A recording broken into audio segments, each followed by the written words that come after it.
Hello, students.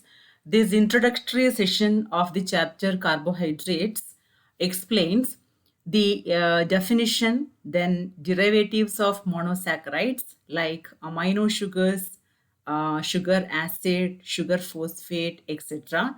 Then Haber's structure and biological importance of beta D glucosamine, beta D galactosamine, and their N-acetylated forms, and also about NAMA and NANA.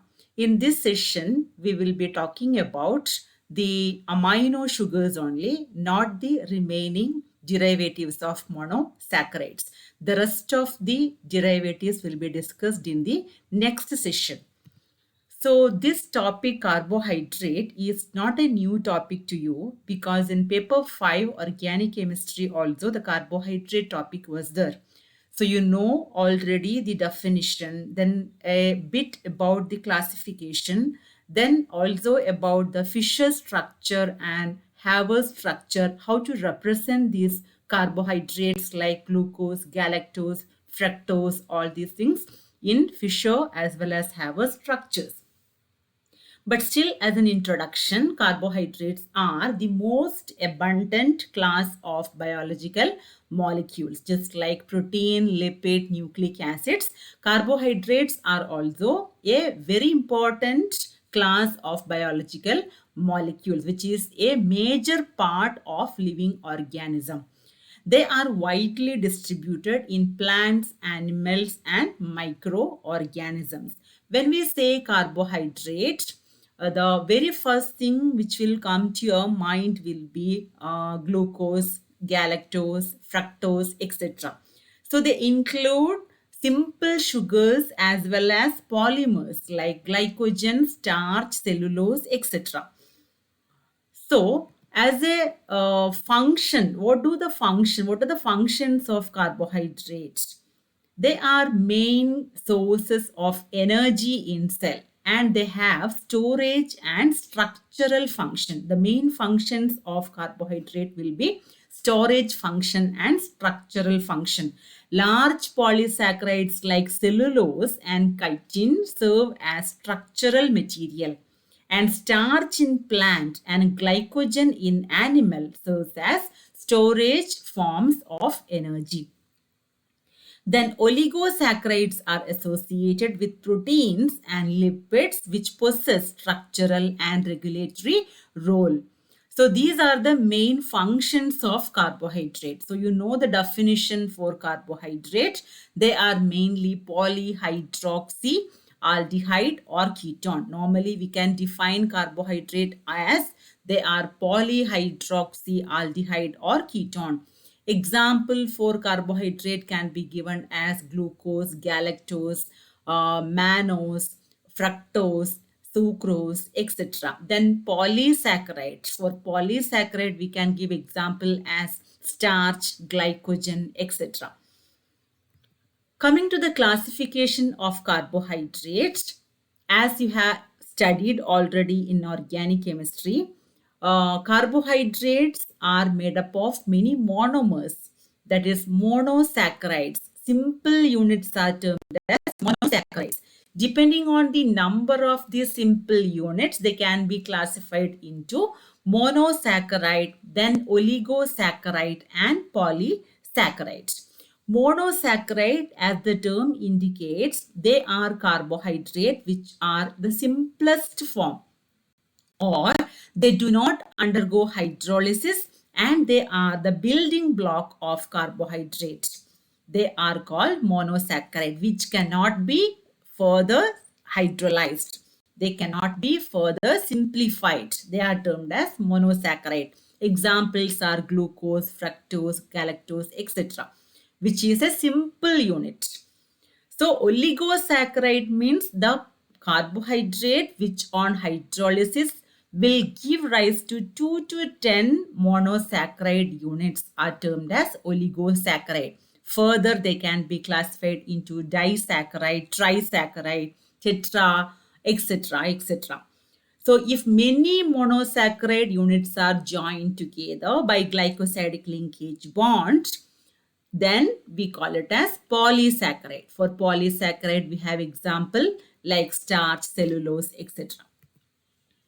Coming to the derivative of monosaccharide, as the name suggests, they are the derivative of monosaccharides.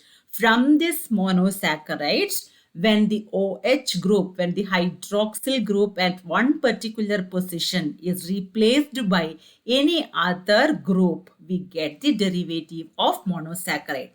The derivative in which the carbonyl group or alcoholic group of monosaccharide are replaced by the other group are termed as derivative of monosaccharides.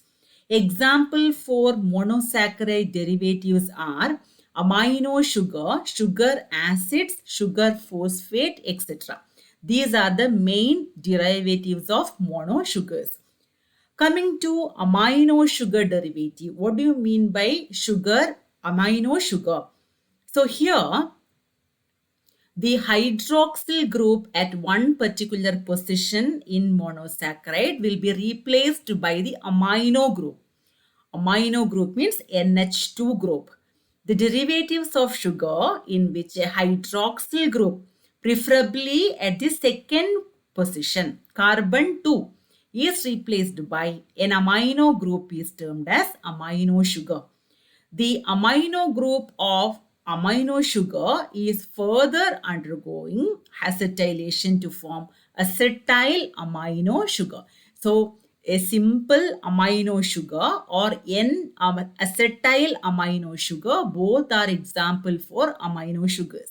You can give example as amino glucosamine as well as N-acetyl glucosamine. Both are example for amino sugars.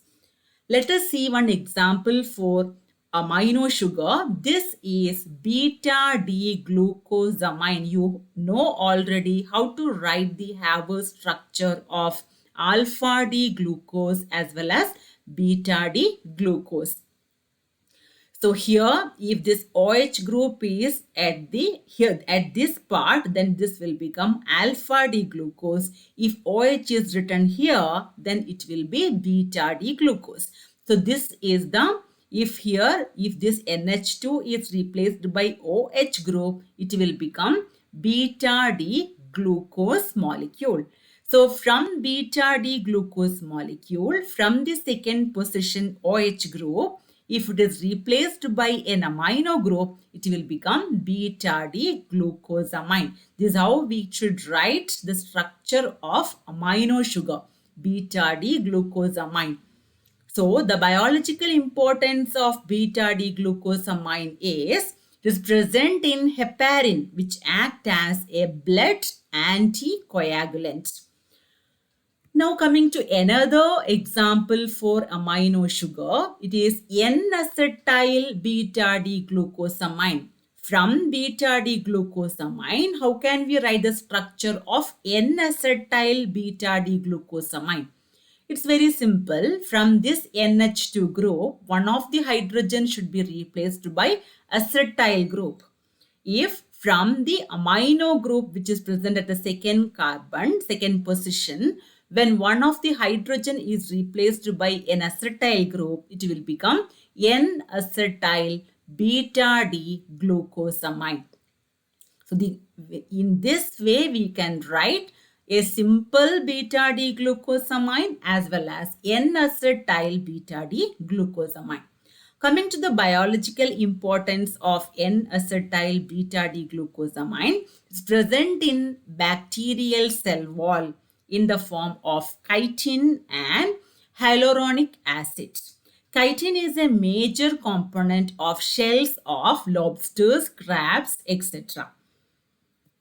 Now, hyaluronic acid is present in vitreous humor of eye, then synovial fluid of joints, etc.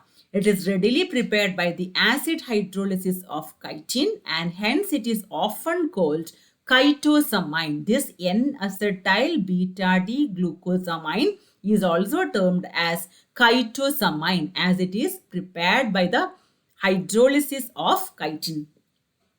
Another amino sugar example is beta D galactosamine. So this is the structure. Without this NH2, if OH group is here, it will become here. If OH group is here and here, it will become the galactose structure, have a structure of beta D galactose. From the beta D galactose structure, from the second position, if OH group is replaced by amino group, we get beta D galactosamine. Coming to the biological importance of beta D galactosamine, it is readily undergoing acetylation to form N-acetyl beta D galactosamine. This beta D galactosamine can be readily converted to the N-acetyl form of beta D galactosamine. And it is a component of chondroproteins found in cartilage, adult bone, cornea, skin, tendons, and heart walls.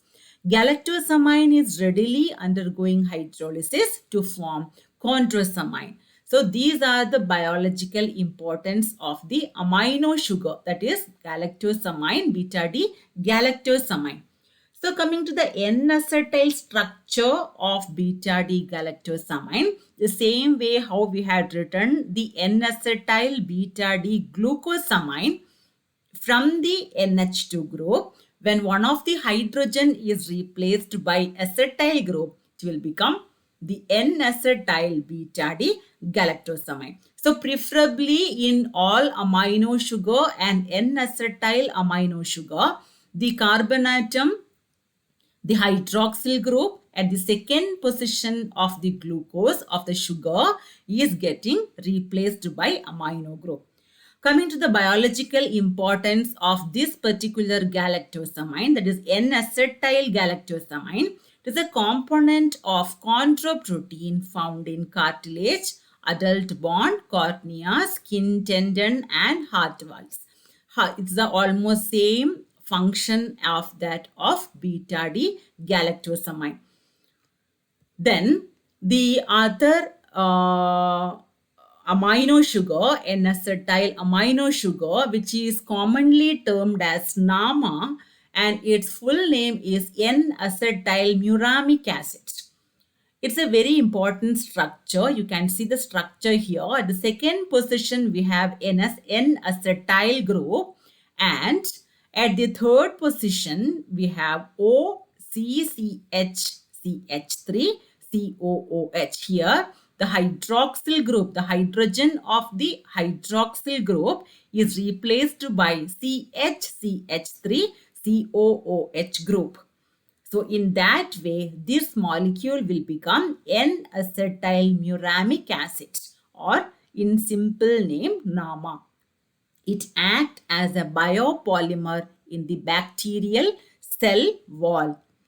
Another structure in a similar way is NANA, which is N-acetyl nuraminic acid, N-acetyl nuraminic acid, where the substituents are the substitution of the amino and N-acetyl amino group is at the fifth position.